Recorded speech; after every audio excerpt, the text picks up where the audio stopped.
Okey, bismillahirrahmanirrahim. Assalamualaikum warahmatullahi wabarakatuh. Okey, bertemu lagi kita dalam ilmu sektor pengangkutan dan bahagian kejuruteraan lah, mekanikal otomotif. Okey, pada bulan yang lepas, kita ada buat perbincangan tentang berkaitan dengan pasal karburator. Jadi yang ini kita sambung lah. Okey, sambung pada jilid 1 yang ke-6 lah. Okey. So yang sebelum ni saya dah terangkan tentang mengenai single barrel. Okey. Single barrel, double barrel. Macam mana nak kenal double barrel, macam mana nak kenal single barrel. Okey. Jadi dekat sini saya dah kongsi bagaimana untuk mengenal pasti. Okey, untuk mengenal pasti double barrel macam mana, single barrel macam mana. Okey. Kalau double barrel, seperti yang saya nyatakan, double barrel adalah barrel badan bawah ni. Kalau single barrel sama juga, tengok pada bahagian bawah juga, iaitu dia mempunyai double barrel. Okey. So membezakan dia. Jadi karburator pula jenis apa? Okey, kalau kita nak tengok karburator jenis apa, kalau dia guna barrel, kita panggil barrel type. Okey, kalau macam ni kita panggil barrel type. Ini tak kisah dia jenis double barrel ke single barrel ke. Kalau dia pakai barrel, kita panggil barrel type. Kalau piston type, contoh macam ni piston type. Yang ni piston type. Okey, nanti saya akan cerita. Sebab piston type ni pula dia punya barrel jenis Venturi barrel. Dia pakai barrel juga tapi Venturi barrel. Okey. Jadi saya teruskan Okey. So yang lepas piston yang kalau kita tengok ini adalah jenis barrel type. Okey. Jadi macam mana nak barrel type? Ada single barrel iaitu pada bahagian bawah kita single barrel, ini single barrel. Pada bahagian kedua kita panggil double barrel sebab dia mempunyai barrel. Jadi di situ untuk kita kenal pasti. Okey. Atas ni bukan barrel atas ni choke valve. Okey. Choke valve ataupun kita panggil choke. Okey, atas ni choke. Bahagian bawah yang kita panggil barrel. Okey. Macam piston ni, macam karburator ni, bahagian atas adalah choke, bahagian choke. Okey, bahagian atas adalah choke, bahagian bawah adalah bahagian barrel. Okey. Atas ni choke, bawah ni barrel. Okey. Jadi bila dia join dengan throttle pun boleh agak panggil, tak masalah. Throttle valve, choke valve pun boleh panggil, tak masalah. Choke valve panggil bawah, barrel pun tak ada masalah, no problem. Okey. Okey. Jadi seterusnya itu bahagian piston jenis piston type lah. Okey. So kalau kita tengok kat sini pun piston type, barrel type. Maaf. Karburator yang kita belajar ni adalah karburator barrel type. Okey, bukan piston type. Piston type nanti saya cerita. Okey. Single barrel atau double barrel. Jadi kalau dari segi dia beroperasi pun beginilah, maksudnya minyak tidak akan masuk ke dalam bahagian combustion chamber ataupun ruang pembakaran. Jadi selagi piston tidak berlaku pergerakan, selagi itu tiada vacuum. Bila tiada vacuum, selagi itu minyak tidak akan bercampur dengan ataupun minyak tidak akan keluar. Okey. Bila ada piston baru ada wujud vacuum. Bila ada vacuum baru minyak akan melalui venturi dan menyedut permukaan laluan minyak tu. Okey. Contoh macam ni. Okey, kalau kita tengok ini karburator jenis, ini barrel type. Dia bukan piston type. Nanti saya tunjuk macam mana bentuk piston type. Okey, ini barrel type. Maksudnya selagi piston tidak bergerak, naik dan turun, selagi itu tiada berlaku penyedutan minyak. Tidak akan wujud. Ini yang saya katakan, ada setengah orang sebelum nak start dia pergi tekan pedal kan. So barrel buka tutup. Minyak tak masuk sebab selagi piston tak bergerak, selagi itu minyak tak akan berlaku penyedutan. Jadi selagi itu minyak tidak akan masuk ke ruang karburator. Tapi bila piston start sedut, barulah bermulanya penyedutan minyak. Selagi piston tak bergerak naik dan turun, selagi itu tak ada vacuum, selagi itu minyak tak akan masuk. Okey. Pada keadaan idling, ketika idling, kita bila tidak tekan minyak, jadi throttle valve ni tidak akan terbuka ataupun barrel ni tidak akan terbuka. Jadi apa yang berlaku, minyak akan masuk melalui idler. Ini idler. Ini yang saya cakap, bila idler ni yang kita adjust timing idling tu. Maksudnya bila start engine kan, nak RPM berapa? Nak RPM tinggi ke, nak RPM rendah, kita adjust idler. Ni dia. Ini screw adjust idler. Okay. Masa kita start engine, tak tekan minyak, jadi tiada berlaku pembukaan barrel ataupun throttle valve tak buka. Jadi udara yang bila piston sedut, tak dapat sedut udara sebabkan barrel tertutup, maka dia akan sedut di laluan sini saja. Sebab bila barrel tak terbuka, jadi dia memaksa sedut. Jadi bila memaksa sedut, dah hanya minyak pada bahagian idler ni saja. Okey? Yang dia boleh sedut. Jadi dia tak boleh sedut dekat main jet. Macam ni kan. Dekat main bypass ni dia tak boleh sedut. Jadi dia hanya boleh sedut dekat idler ni ataupun idler screw pot. Idler screw pot ni. Jadi sebab bila barrel tertutup, dah hanya boleh sedut minyak di situ saja. Dia tak boleh sedut minyak di tempat lain. Jadi apa yang berlaku adalah bila kadar sedutannya rendah, minyak pun masuk tak banyak. Jadi dia hanya mengikut piston tu, hanya kelajuan piston ni bergantung pada kelajuan kemasukan minyak saja. Kelajuan kemasukan minyak saja. Tak tinggi. Itu pasal kalau kita adjust, buka lagi besar idler screw, minyak lagi banyak, piston lagi tinggi, lagi laju. Tapi bila tak tinggi, tak adalah, dia tak laju lah, dia hanya mengikut kadar minyak yang masuk saja. Tapi kalau barrel terbuka ataupun choke throttle terbuka, bila terbuka, piston dapat sedut banyak minyak, jadi dekat sini pun akan keluar juga. Bila banyak minyak, letupan dia lagi kuat. Letupan lagi kuat, piston lagi laju. Bila lagi laju, lagilah banyak.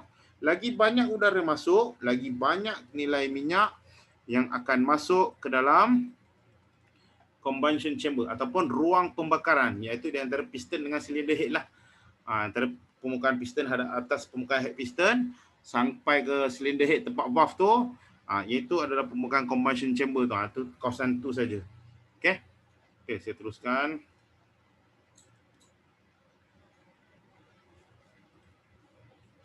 Sebelum tu, hari ni geng-geng saya ada urusan, jadi saya seorang di Mary. Okey, saya teruskan. Ada hang pula. Sekejap.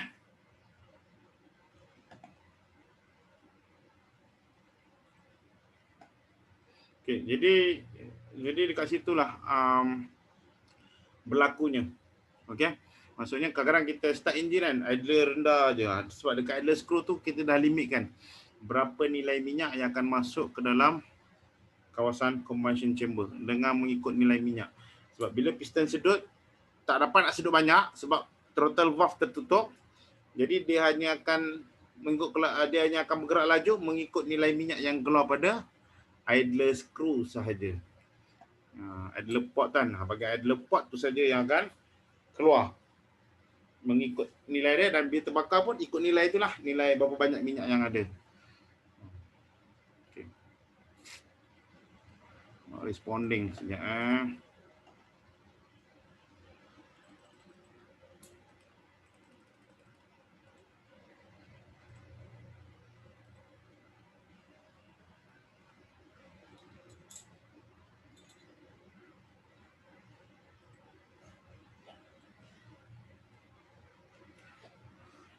Sebenarnya apa tujuan saya cerita karburator ni, walaupun sebenarnya karburator dah lama, tapi bila kita belajar karburator, kita belajar asas, kita akan tahu kenapa kereta kita dekat sistem EFI nanti konsep dia sama macam karburator.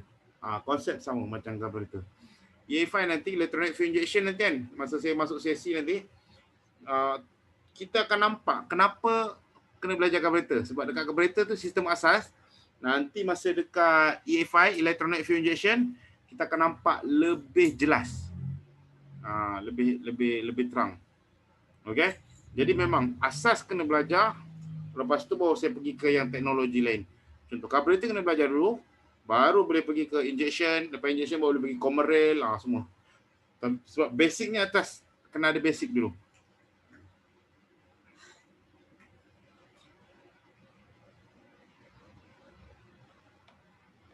Sekejap Saya punya ni dia hang pula. Okey, sekejap. Sebentar Saya buka baru.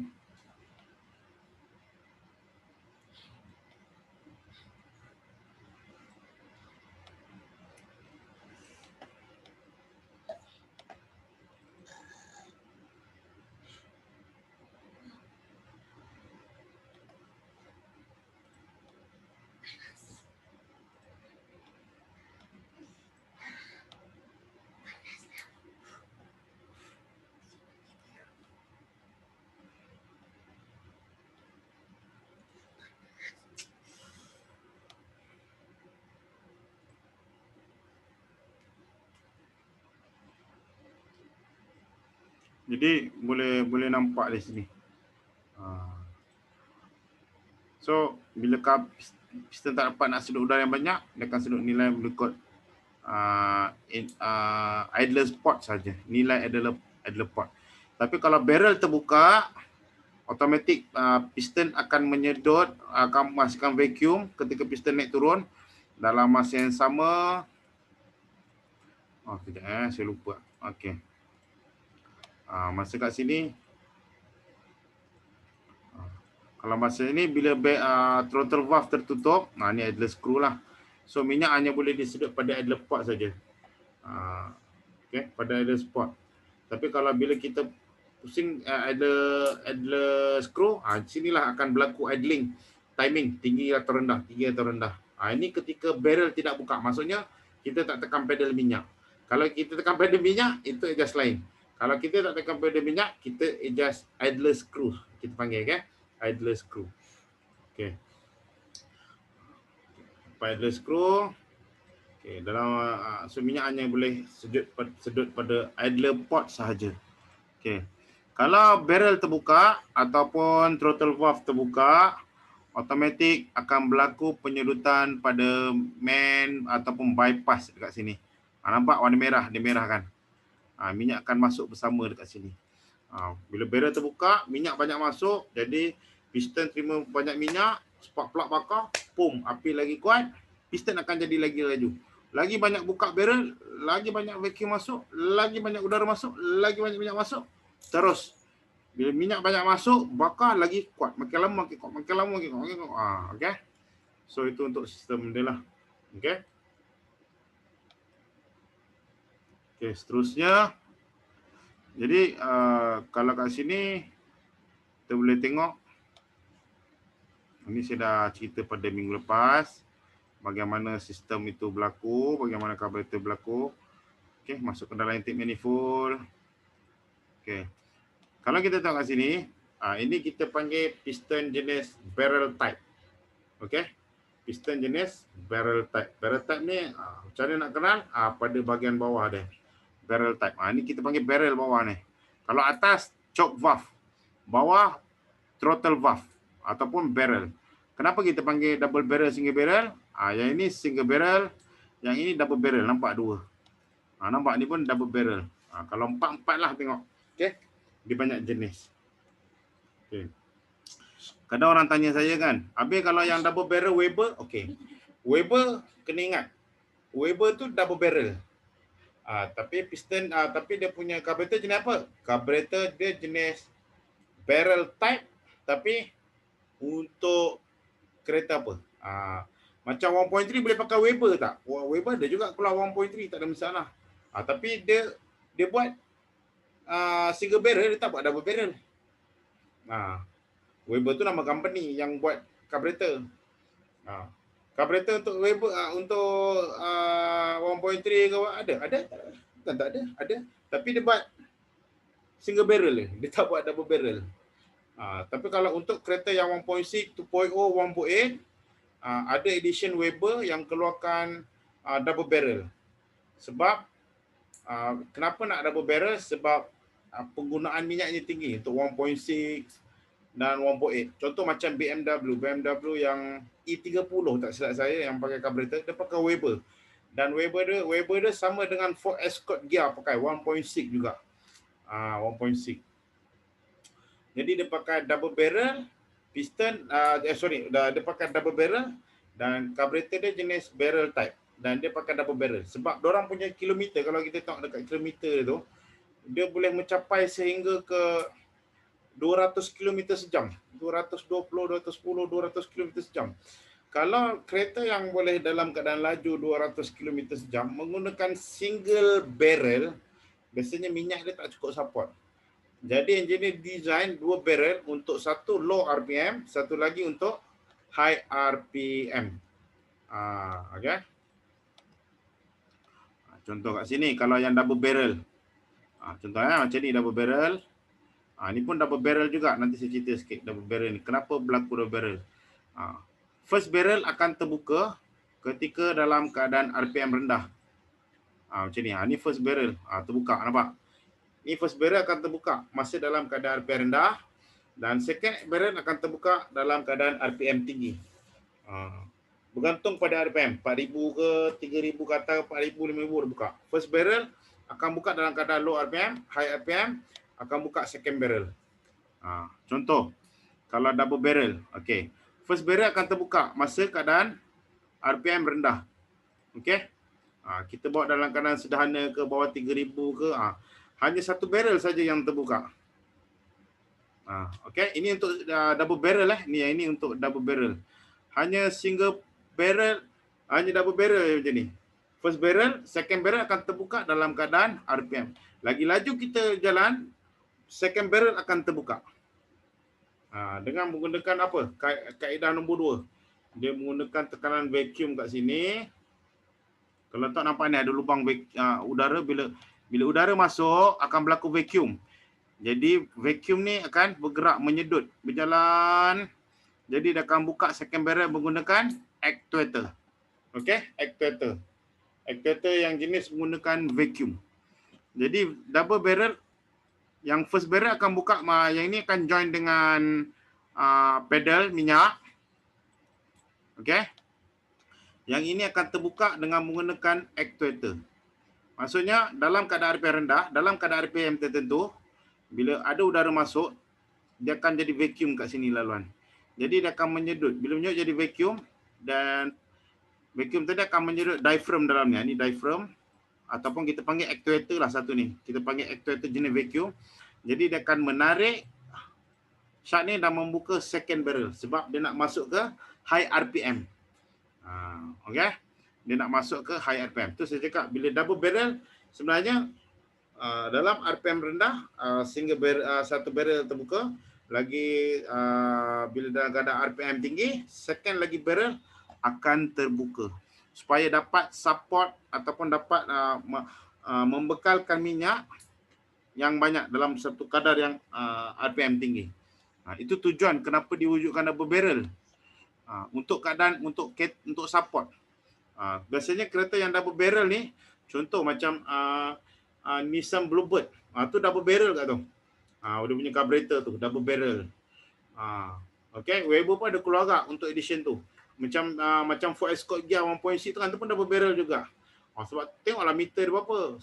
200. Tengok BMW 200, 220, E30 yang pakai carburetor Weber tu. Sama, dia punya carburetor Weber sama dengan Ford Escort. Sebab jadi dia perlukan kadar minyak yang banyak. Jadi untuk support kadar minyak, untuk buat single barrel tak cukup. Takkan nak buat carburetor tu besar pula kan. Jadi apa yang dia buat ialah dia buat dua barrel. Satu barrel untuk support low RPM, satu lagi barrel untuk support high RPM. Jadi akan terbuka pada macam ni, kalau low RPM, satu barrel saja akan berfungsi dan terbuka. Ataupun valve throttle akan terbuka. Dalam keadaan RPM tertentu. Dalam keadaan dia laju, akan wujud vacuum dan actuator akan membuka second lagi barrel untuk membuka laluan seterusnya. Jadi bila ada dua laluan, minyak banyak lah. Bila minyak banyak, support lah cukup. Okay, nampak first barrel, nampak first barrel, second barrel. Okay, first barrel, second barrel.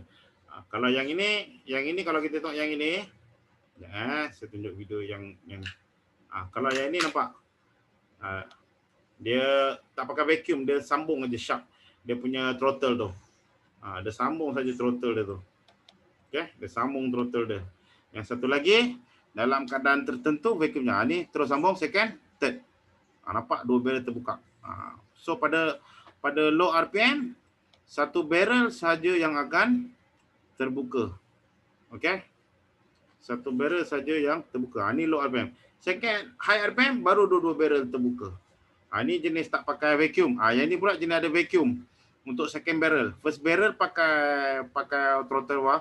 Second, third barrel akan berlaku lah pembukaan menggunakan actuator. Depend lah, tengok jenis carburetor. Ada setengah orang dia modify kan. Kereta dia 1.3 pakai double barrel. Saya setuju macam yang kita dah buat bulan 12 ke bulan 1 punya pembincangan. Kalau kita punya size piston, bore dengan stroke sama macam 1.3, tapi bila kita pakai carburetor 2.0, kadar minyaknya tidak akan sama seperti 2.0. Sebab size piston dan bore kita berbeza dengan 2.0 punya dengan 1.3 jauh berbeza. Jadi kadar vacuum dihasilkan tidak seperti 2.0. Kadang-kadang saya tengok ada orang modify. Macam saya cerita Y5 pakai 150 carburetor kan. Saya ingat kita ambil carburetor TX kan. Pakai kat Y5 boleh lari 200, tak kena temberang aja. Sebab apa? Kadar size piston Y5 tu. Sama juga orang modify pakai Proton ke tak kisahlah apa kata buat Nissan Borana ke apa kan. Dia 1.3. Tapi dia pakai carburetor 2.0. Pakai Weber 1.6 ke 2.0 yang sama macam saya cakap, sama macam BMW E30 carburetor tu pakai ataupun Ford Escort dia Weber kan. Pakai. Dia tetap tak lagi 220 tetap. Dia tetap satu natapan sama juga. Melainkan dia buat adjustment pada main jet lah. Ada perubahan pada main jet, banyak kali bagi minyak.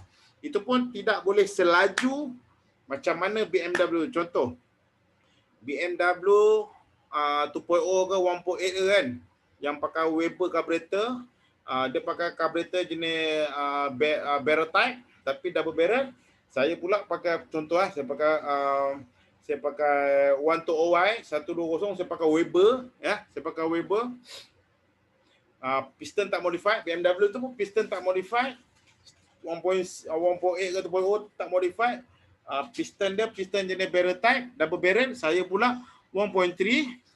Piston pun tak modified, standard ya. Tapi carburetor pakai sama macam BMW pakai double barrel Weber kan. Kadar kelajuan BMW tu lagi laju. Saya tetap tak boleh lawan dia. Melainkan saya ubah physical piston, saya ubah stroke, saya buat bore besar, okey. Boleh laju. Tapi kalau standard, BMW tu lagi laju. Sebab saya pistonnya beza dengan vacuum yang dihasilkan oleh piston. Saya piston dan stroke dia memang berbeza, minyak masuk. Macam saya standard 1.3, saya pakai Weber saja, carburetor sama macam dia. Tetap sama, kadar vacuum tu sama. Kalau lawan memang dia lagi laju. Sebab dia punya size piston bore dan vacuum yang dihasilkan oleh carburetor okey, sama. Jadi sama je, itu saya cakap tadi. Asas ni penting. Kalau kita tak ada asas kan, kita pakai rasa macam laju, tapi bila lawan still kalah juga. Still kalah juga. Katalah macam saya cakap tadi ya. Saya 1.3 1.2 buah kana kan, Nissan buah kana, lawan dengan BMW yang carburetor dia sama dengan saya. Cuma beza dia tak modified, saya tak modified. Cuma beza saya 1.2 carburetor sama macam dia, E30 double barrel, barrel type Weber, dia pun sama juga Weber double barrel, barrel type piston. Tapi dia punya memang laju. Sebab macam saya cakap, kalau saya tak ubah pada stroke dan dengan bore, size piston dengan panjang stroke kan, sama je lah, tak ada beza. Kita terasa laju. Tapi kalau lawan dengan memang kalah. Kita terasa. Terasa. Sebenarnya tak laju, tak terasa je. Macam saya cakap, saya ambil piston TX ke Rezek ke buka Y5 kan, tak lagi 200, 100 juga. Carburetor standard pun 100, carburetor Y5 ni pun 200 sama.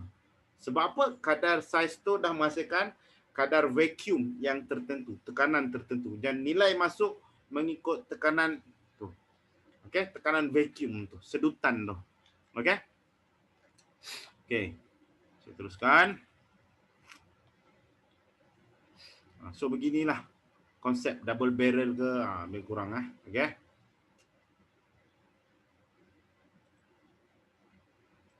Saya kalau ikut saya nak buat live, tapi selalunya jarang orang masanya sama dengan saya. Okey. Jadi itulah dia perbezaan double barrel, single barrel, cara berfungsi. Macam ni kan, double barrel, single barrel. Okey, contoh yang atas ni jenis Weber. Dia double barrel. Kenapa dia double barrel? Kenapa single barrel? Ada setengah carburetor, ada setengah double barrel, contoh macam ni. Yang ni double barrel. Okey. Tapi bawah ada intake manifold dia separate 4, sama juga. 4 port juga 4 laluan. 4 intake runner. Tapi kalau Weber jenis macam ni, dia punya intake adalah satu, sama ada satu-satu ataupun dia buat 2 saja. Maksudnya dia buat 2 saja laluan kat sini. Ni pun double barrel. Tapi ada setengah double barrel yang jenis Weber macam ni. Ni satu piston, satu intake runner. Satu piston, satu intake runner, satu barrel. Satu piston, satu intake runner, satu barrel. Okey, maksudnya sama juga kalau saya buat contoh, katalah saya tak nak pakai double barrel. Kan? Saya tak nak pakai double barrel. Boleh tak? Saya nak kereta saya laju, tapi saya tak nak guna double barrel. Kan? Nak laju saya tak nak, maksudnya saya tak nak pakai double barrel Weber ni. Saya nak buat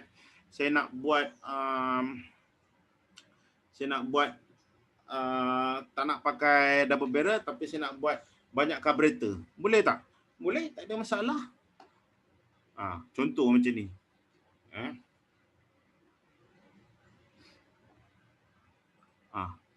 Boleh je, tak ada masalah.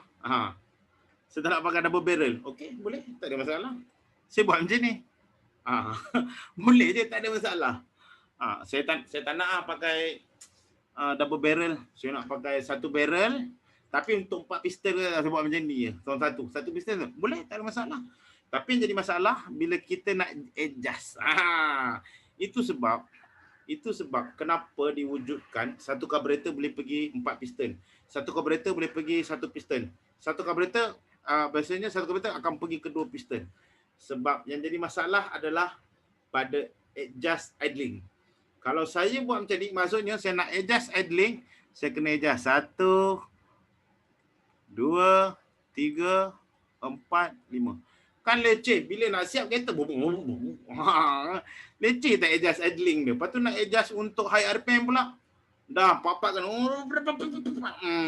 Itu sebab wujudnya carburetor double barrel. Reason wujud double barrel adalah untuk memudahkan kerja mekanik, senang nak adjust. Pada satu carburetor terus boleh adjust pada 4 piston. Kan senang. Ataupun satu carburetor boleh adjust 2 piston. Akan mudah nak buat dia punya adjust timing idling. Bayangkan kalau macam gambar tadi saya buat. Macam gambar tadi kan. Kita buat satu piston, satu carburetor. Boleh, tapi nak adjust timing mati bang. Mana ni? Leceh. Jadi itu sebab engineer cipta. Satu carburetor boleh adjust 4 piston. Satu carburetor boleh adjust, satu carburetor 2 piston, kan memudahkan kerja. Buat apa menyusahkan? Itu sebab wujudnya carburetor Weber yang jenis double barrel, single barrel. Itu reason dia. Kalau ikut orang buat macam ni lagi power kan. 5 barrel. 5 barrel bang. Tapi nak adjust mati. Nak make adjust satu. Tekan minyak, macam mana nak linkkan 4 throttle valve. Satu pedal minyak nak bagi 5 balance dia punya barrel throttle terbuka. Boleh tak? Tak boleh, mati bang, tak boleh, tak logik. Itu sebabnya. Dorang design senang. Satu carburetor senang nak adjust. Untuk 4 piston kan senang. Idling sama. Kalau buat 8 carburetor. Masa 8 carburetor nak 8 piston. Satu-satu nak buat idling, buang masa, lepas tu mesti tak balance. Sebab mungkin yang ni jadi lebih angin, yang ni mungkin lebih minyak, ini lebih udap. Kan dah susah. Jadi bila ada satu carburetor, boleh 2 barrel, boleh handle 4 piston, lagi memudahkan. Dan itu untuk barrel yang 4 piston lah, 2 barrel untuk 4 piston. Kalau dia nak buat double barrel, 2 piston, okey dah. Tak ada masalah. Kan dah memudahkan. Itu reason kenapa wujud single barrel, double barrel. Kalau engineer nak design satu piston, satu carburetor boleh je, tak masalah. Kalau macam kita tengok motor kan. Tapi bayang macam CB750 yang Honda yang motor polis pakai lama tu. Bayang 4 carburetor kau nak adjust 4. Lepas tu bila tekan throttle kau rasa 4 tu gerak sama ke? Mesti ada yang terlewat, tercepat, mesti ada ter. Jadi bila ter tak balance, bila kita rem pun tak balance. Jadi agak susah. Itu sebab teknologi wujudnya selepas carburetor wujudnya injection. Sebab injection makin mudah untuk menguruskannya berbanding carburetor. Bayang barrel contohlah kita ambil kat sini lah. Double barrel ni kan. Katalah semua pakai double barrel macam ni. Satu piston, satu carburetor double barrel kongsi 2 piston. Okey. Untuk adjust dia sedikit susah lah, melainkan kita kena bahagilah. Berapa degree? 90, 90, 90, 90. Okey, kalau sebelah 180, kalau sebelah kanan 180, sebelah kiri pun nak 180. Mudahlah. Engkau bayang kalau kita buat macam 5 carburetor untuk contohlah 4 piston, 4 carburetor. Oi, nak adjust takut pula lari berlainan pula. Jadi carburetor tu dia buatlah. Ada setengah carburetor dia buat double barrel, contoh macam ni kan. Ni double barrel macam ni lah. Double barrel jenis macam ni, kongsi 2 piston. Dia buat. Ada. Banyak sebenarnya kaedah yang diguna pakai untuk mengikut keperluan kenderaan dan kemudahan. Kalau semua kita panggil apa? Satu intake, satu carburetor, agak leceh nak adjust. Contoh macam ni, kalau kereta, contohlah kalau kereta pakai carburetor macam ni, motor kan. Contoh kan, ni motor, ni sebagai contoh. Bayang nak adjust 4 idling. Ni 4 carburetor kan. 4 idling kena adjust. Kan leceh. Kalau ada 3 je. Kadang-kadang nombor 1 kita banyaklah kita tak balance, nombor 2 tak balance. Itu pasal ada setengah kereta dia buat je. 4 throttle, 4 piston, kalau buat throttle ada kaedah dia sendirilah, ada cara dia sendiri. Jadi bila kita seorang mekanik yang bila kita tengok carburetor, kalau pattern macam ni kita panggil dia barrel type. Macam mana kita nak tahu dia double barrel atau tidak? Kita tengok pada bawah. Kalau bawah ada double barrel, kalau bawah ada satu single barrel. Okey? Double barrel, single barrel. Jadi mudah. Apa reason double barrel, apa single barrel? Macam saya dah terangkan tadi. Kalau 2.0 pakai single barrel boleh? Boleh, tak ada masalah. 3.0 nak pakai single barrel pun boleh. Tapi pada kadar RPM tinggi, sempurna minyak tak cukup nak supply. Sebab kadar vacuum tinggi tapi laluan tak besar. Kalau kecil. Tapi kalau dia pakai double barrel, maksudnya pada low RPM dia support, high RPM pun dia support. Tapi kalau kereta sisi kecil pakai double barrel boleh je, okey je. Tapi kadar minyak yang masuk mengikut nilai vacuum yang disedut oleh 1.3 punya size piston dengan bore lah. Dia bukannya kita model rasa laju, tak laju pun tuan. Tak percaya saya kalau tuan pakai barrel, double barrel yang BMW E30 dengan Ford Escort dia pakai, lepas tu tuan pakai kat kereta 1.2 ke 1.3 tak kisah, test berlumba dengan yang betul-betul original dia, E30 ataupun Ford Escort dia yang memang pakai barrel, double barrel type, 1.6 dengan 2.0 tu. Try. Memang dia lagi laju pada tuan. Sebab size piston dan stroke dia lebih panjang. Bila lebih panjang, kadar tekanan vacuum dia lebih tinggi. Tuan pakai 1.3 sama 1.2 sama aja. Kadar vacuumnya rendah. Kalau 2.0, 1.6 kadar vacuum dia lebih tinggi. Ya. Saya minum.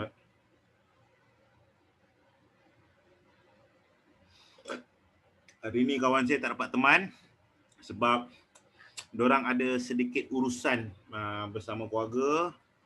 Lagi satu, saya pun kebetulan baru habis kerja tadi, sangat penat dan tak sempat nak info diorang. Kalau info last minute, biasanya diorang ada urusan, saya tak kacau lah. Sebelum-sebelum ni pun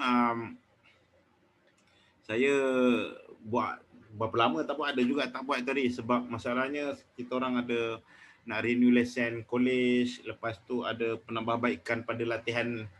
Jadi kita sedikit gangguan lah. Okey, ada urusan yang tak dapat dielak dari segi latihannya. Jadi kita terpaksa hold dulu kelas. Ada yang kelas kita tak sempat nak buat apa semua kan. Jadi hari ni saya berkelapangan pun sebenarnya last minute. Saya tadi pukul 8 tadi baru saya baru habis kerja. Pukul 8 tadi. Sekarang ni barulah berkelapangan. Okey. Jadi itu adalah serba sedikit tentang double barrel, single barrel. Okey, double barrel, single barrel. Sorry, anak saya kacau. Double barrel, single barrel. Okey. Jadi berbeza. Tapi macam saya cakap, kenapa ada double barrel, kenapa ada single barrel? Sebab mengikut kadar RPM, ikut sisi kereta. Kalau sisi besar pakai single barrel boleh je, tapi pada high RPM ganggu lah sebab tak cukup support minyak nak masuk. Lubang pun kecil untuk single barrel. Tapi kalau double barrel ada dua support. Satu untuk low RPM, satu untuk high RPM. Dalam kadar laju mampu. Itu yang jenis double barrel lah. Double barrel pun macam cakap, ada dua jenis pula. Ada yang jenis macam ni, ada yang jenis macam ni, double barrel juga. Yang ni banyak pakai dekat Ford Escort gear lah yang ni. Yang ni banyak pakai kat Ford Escort gear E30. Yang ini kalau yang ini tengok kereta. Kalau BMW yang sisi besar tu kereta sisi besar lah banyak pakai. 3.0 ke 3.5 ke ada yang pakai ni. Okey. Ada yang pakai. Kadang-kadang saya pernah tengok orang pakai Weber jenis double barrel macam ni. Saya lupa kod Weber ni, saya lupa. Dan ada kod dia sendiri. Pakai dekat kereta yang sisi kecil. Bagi saya sama sebab size piston dengan stroke, panjang laluan piston turun, naik dan turun, mengalami gangguan kadar tak cukup kuat. Jadi kadar minyak yang naik pun tak banyak. Okey? Kadar minyak yang naik pun tak banyak masuk. Melainkan kalau orang modify, buat piston besar kan, lepas tu piston kecil sikit, nipis sikit, skirt pendek ya, maksudnya pakai piston yang untuk berlumba kan, lebih kecil, lepas tu stroke dia panjang, modify tu ya. Tapi kalau setakat standard masuk kereta api pun, contohlah kalau kereta api pakai diesel kan. Contohlah kalau pakailah carburetor pun sisi kecil, tak modified piston, stroke tak buat, bow pun tak buat, stroke yang panjang pun tak buat, size bow pun tak buat, sama je. Tak ada yang laju punya kereta, tak ada. Okey. Tapi kalau kita masuk kereta lumba kan, katalah masuk track, cuba tengok orang yang masuk track yang pakai Weber kan, katalah dia pakai, saya lupa, Weber ni banyak type kan, dia pakai. Tapi piston dia ubah, bow dia buat, stroke dia buat. Itu okey, baloi. Bila dia buat stroke dengan bow besar kan, stroke jadi panjang, modify lah piston. Kalau bila banyak tekanan, jadi banyaklah minyak masuk. Sebab kita dah ubah structure kat dalam tu. Tapi kalau standard memang sama je, tak ada beza. Okay. So ini adalah sedikit sebanyaklah ilmu tentang ni. Okay, saya masuk sedikit lagi. Terakhir iaitu pasal barrel type juga, tapi kita tengok pada Venturi. Okey, Venturi ni ni, sini kita panggil Venturi ni ni. Bukan lubang minyak masuk ni bukan lubang bypass ni Tapi ni ini kita panggil Venturi. Ni Venturi. Ni nampak ni. Ni Venturi. Ni Venturi. Okey. Venturi ni sebenarnya kalau ikut dia macam bila udara, angin dan minyak lalu kat situ, dia akan dapat memecahkan minyak tu menjadi macam kita pipe air lah, pipe air kan. Kalau kita tak picit dia punya pipe kepala tu, pipe air getah tu, pipe air getah, air tu keluar bulat je kan, sama kan. Tapi bila kita picit dia akan spread. Dia akan pecah. Sama juga dengan sistem Venturi. Udara dan minyak lalu kat situ, minyak tu akan berpecah. Jadi lebih halus. Bila lebih halus, minyak bila lebih halus, masa dia, kita nak mixkan dia air dengan fuel.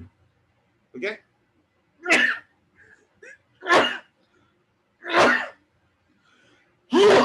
Sorry. Alhamdulillah. Jadi Venturi ni akan bantu untuk bagi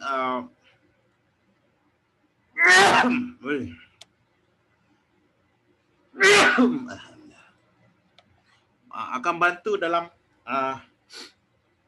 memecahkan minyak tu jadi lebih halus. Supaya macam saya cakap pipe air kan. Kalau kita tak picit ke depan ke pipe air tu, dia minyak dia biasa je. Okey? Tapi bila kita adakan Venturi, dia akan memecahkan antara minyak dengan fuel supaya boleh dimixkan, dicampurkan. Boleh dicampur adukkan antara minyak dengan fuel. Itu kelebihan dia. Okey? Itu gunanya Venturi. Sebab Venturi ni digunakan untuk kita nak mixkan antara air dengan fuel. Okey? Okey. Okey. Itu tujuan dia lah, supaya kita boleh pre-mixkan dia. Pre-mixture. Kita campurkan antara udara dengan minyak supaya memudahkan dalam pembakaran. Kalau macam air lah, kalau kita letak gula kat bawah, kita minum, kita rasa air yang pertama kita minum tu adalah air tawar. Tapi kalau kita minum di hujung, kita rasa manis. Sekarang ni kita nak bagi semua air manis. Jadi kita kacau-kacaukan gula dengan air. Jadi bila kita minum je air tu, kita terasa air bersama dengan kemanisan gula. Kalau kita tak kacau, kita hanya sekedar air kosong saja, dan di air itu baru terasa manis. Venturi ni ibarat kita nak campurkan udara dan minyak. Jadi bila dia lalu dalam Venturi, dia akan pecahkan air minyak tu tadi supaya boleh bercampur dengan udara lebih baik sebelum dia nak masuk ke dalam combustion chamber. Itu tujuan dia, untuk memecahkan lebih halus. Itu tujuan Venturi diwujudkan. Kalau kat sini kita tahu ada single Venturi, lepas tu ada double Venturi dan ada triple Venturi. Okey? Tujuan dia lagi banyak Venturi lagi halus. Sebab kalau percampuran antara minyak dengan udara tidak sempurna, apa yang berlaku adalah asap hitam. Asap hitam. Sebab apa? Sama ada minyak terlalu banyak atau apa. Tapi bila ada Venturi, kita boleh balancekan. Sebab macam injection lah. Kereta injection untuk pembakaran yang sempurna, udara 14.7 atau 15 udara, nisbah dia sama dengan 1. Maksudnya ini udara, yang ini fuel. Ini air, ini fuel. Ini nisbah paling cantik. 14.7 udara, 14.7 ataupun 15, nisbah 1 fuel. Itu pracampur yang paling cantik. Tapi disebabkan sistem karburator kadang-kadang tak balance. Kadang-kadang minyak terlebih, kadang-kadang minyak tak cukup pula, sumbat ke apa, kotor ke kan. Lepas tu dengan kereta parking tak balance ke, sengit ke. Jadi pembagian minyak tak cantik. Okey. Jadi itu kelemahan karburator lah. Itu sebab wujudnya injection. Untuk bagi kesempurnaan pada kenderaan supaya kecekapan enjin menjadi lebih baik. Sebenarnya kereta kalau menghasilkan asap hitam, apa maksud dia? Maksudnya adalah pembakaran tidak sempurna. baik enjin petrol, baik enjin diesel. Bila asap hitam, pembakar tu. Macam kita main penunu Bunsen lah. Kita main penunu Bunsen kan. Kan penunu Bunsen, kalau kita main dia punya lubang udara tu, kan. Kalau udaranya cukup, api dia biru. Tu maksudnya bakar dia sempurna. Tapi kalau bakar dia tak sempurna, api dia warna merah macam kuning-kuning oranye kan. Tapi asap hitam, berjelaga. Kenderaan yang menghasilkan asap hitam, ia bermaksud adalah gangguan pada pembakaran. Sebut pasal gangguan pada pembakaran. Saya tengok sekarang ni dekat Malaysia, tim kereta main kereta diesel lah. Smoke. Smoke. Sebenarnya tuan-tuan dan puan-puan, kalau enjin diesel menghasilkan asap hitam, ia bermaksud pembakarannya tidak sempurna pada awal pembakaran dia. Ataupun masa kita rem, dah keluar asap, ataupun kita high rem, keluar asap. Itu maksudnya pembakarannya tidak sempurna. Itu bukan satu benda yang bagus tau. Bila asap hitam, kalau yang ada EGR tu akan masukkan balik dalam intake. So penuh karbon lagi kau-kaunya, lagi teruk cepat kotor. Dah lah asap hitam lah. Tapi kalau asap kurang hitam, maksudnya bakar cantik kan. Yang masuk ke dalam intake manifold tu hanya haba panas saja. Kalau karbon pun sikit-sikit. Tuan bayang kalau orang enjin diesel ada EGR kan, exhaust gas escalation, ada EGR, lepas tu pergi adjust pula. Kita adjust bagi keluar smoke. Baru nampak. Sebenarnya smoke yang orang main. Sebenarnya itu adalah kegagalan dalam sistem pembakaran.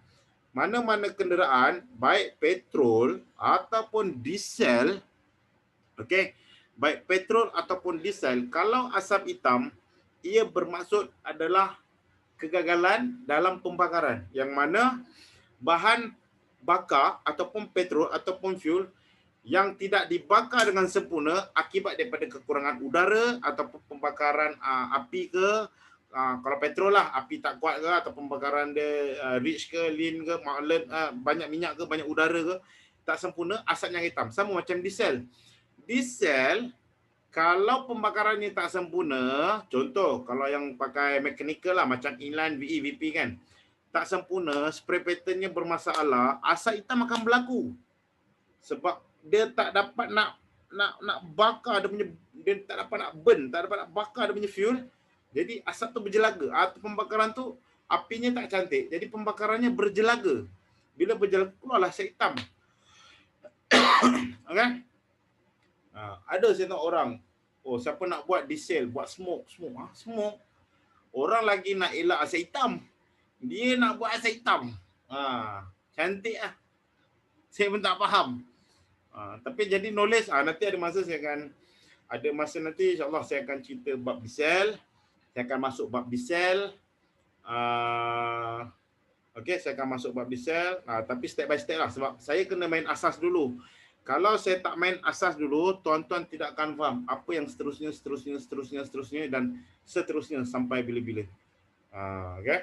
Jadi saya kena cerita asas dahulu untuk memudahkan tuan-tuan dalam mengenali satu komponen ataupun sistem. Dalam otomotif, saya nak ingatkan, tak kisah pada siapa, pemilik kenderaan ke, mekanik ke, siapa sajalah, pegawai penilai otomotif kan, kita kena ingat, untuk apa benda kita belajar, apa saja sistem ni, kena ada 3 perkara. Yang pertama, kita kena tahu nama komponen. Yang kedua, kita kena tahu fungsi komponen. Yang ketiga, kita kena tahu lokasi komponen. Kalau saya sebut barrel choke, tuan tak tahu kat mana barrel choke, kan susah namanya. Tapi bila tuan tahu nama barang, lokasi, komponen dan fungsi, automatik bila saya sebut barrel choke, tuan tahu throttle, valve. Kalau saya sebut choke, sorry. Ini bukan barrel choke. Ya, betul. Ini barrel choke, tapi kalau saya sebut barrel valve ataupun barrel, ataupun kita panggil throttle valve. Kalau saya sebut throttle valve, tuan tak kenal, maka menjadi susah. Kalau saya sebut choke valve, bahagian atas, contoh saya masuk atas sikit. Maaf tadi tersasul. Sebenarnya kalau tak kena komponen, kalau saya sebut nanti akan menjadi salah. Contoh di sini. Kalau saya sebut dekat sini choke barrel, bila saya sebut choke barrel, kalau orang tak tahu choke barrel. Choke tu nanti saya akan ajar. Okey, sekarang ni kita tengah pasal ni. Ataupun choke valve, choke valve. Choke valve. Okey. Tapi kalau saya sebut throttle valve, bila tu saya cakap, bila kita jadi mekanik ataupun kita jadi cikgu ataupun apa saja tak kisahlah yang berminat dengan bidang otomotif, bila kita tak tahu lokasi, nama komponen, fungsi komponen menjadi masalah. Contoh, saya kata, cikgu ataupun bos, cik, macam mana pagi-pagi kereta carburetor kita start idling boleh tinggi? Itu kerja choke valve. Macam mana boleh tinggi? Okey, nanti saya akan masuk bahagian valve, choke. Saya akan terang. Macam mana boleh idling tinggi? Macam mana timing boleh tinggi? So, bila dia tak boleh sedut, paksa sedut, dah sedut minyak. Nanti saya cerita sikit. Okey? Okey, apa-apa pun saya nak ucap terima kasih pada yang sudi mendengar, sudi berkongsi kan. Siapa yang tengok melalui YouTube, saya minta kita subscribe, minta tuan-tuan subscribe dan komen lah, lepas tu share siapa yang tengok dekat melalui YouTube. Kalau yang tengok melalui Facebook, kita share. Okay. Hari ni partner saya tak ada, dua-dua partner saya tak ada. Sebab saya last minute, saya balik, saya habis kerja pukul 8 last minute. Lepas tu saya baru habis apa semua baru nak buat kan. Jadi pun tak sempat, saya pun kebetulan sibuk ni hari, banyak kerja. Jadi tak sempat. Okay. Apapun terima kasih banyak. Tapi ingat untuk nak belajar pasal otomotif ni kena ingat 3 perkara. Nama komponen, lokasi dan fungsi. Supaya bila saya beli penerangan memudahkan untuk kita memahami, supaya bila kita nak troubleshooting, nak kenal pasti masalah jadi mudah. Okey. Knowledge ni penting. Jangan ingat tak penting Pengetahuan sangat penting. Saya ada satu kawan cakap, aku ada kawan ada ladang lembu, 3 ladang lembu, tak payah belajar tinggi-tinggi pun, PMR. 3 kandang lembu, PMR tak payah belajar tinggi. Berjaya juga. Tuan, kalau dia tak dapat knowledge melalui pusat bertauliah ke ataupun universiti, maksudnya nak bela kandang kambing, nak bela kandang lembu, 3 kandang lembu tu, nak bagi makan lembu pun kena ada pengetahuan. Tinggal lagi dia konsep dia tetap mencari ilmu. Maksudnya nak bela lembu tu pun kena ada ilmu. Kalau tidak, tuan bagi lembu makan batu tak ada ilmu. Tetap kena belajar, tetap kena tahu asas. Lembu makan rumput jenis Napier. Tetap kena ada asas. Tinggal lagi asas yang ada setengah orang macam belajar otomotif. Ada setengah orang dapat pengetahuan melalui belajar ke pusat bertauliah. Ada setengah orang dapat pengetahuan tidak melalui pusat bertauliah, tapi melalui pengalaman dia dan kawan-kawan dia cakap. Tapi bukankah itu knowledge juga? Pengetahuan juga? And tetap kena ada pengetahuan. Kalau tak ada pengetahuan, tak ada dia dapat 3 kandang lembu tu. Maksudnya, walau macam mana pun, tetap kena ada pengetahuan. Tetap kena tahu. 3 perkara juga. Okay? Kena tahu fungsi, lokasi dan komponen. Okay? So nak ucap terima kasih pada yang sudi mendengar. Hari ini kawan tak ada, next time saya akan jemput juga, saya pun last minute. Dan macam seperti saya cakap, jangan lupa subscribe yang pada YouTube, siapa tengok pada YouTube, pada Facebook, dan jangan lupa komen. Dan pada yang like, kalau tengok di Facebook, bolehlah like ke share, tak ada masalah. Siapa nak share boleh tengok, saya tak ada masalah. Okay, kalau ada soalan boleh tanya di bawah. Okay, sekian, terima kasih banyak. Assalamualaikum warahmatullahi wabarakatuh.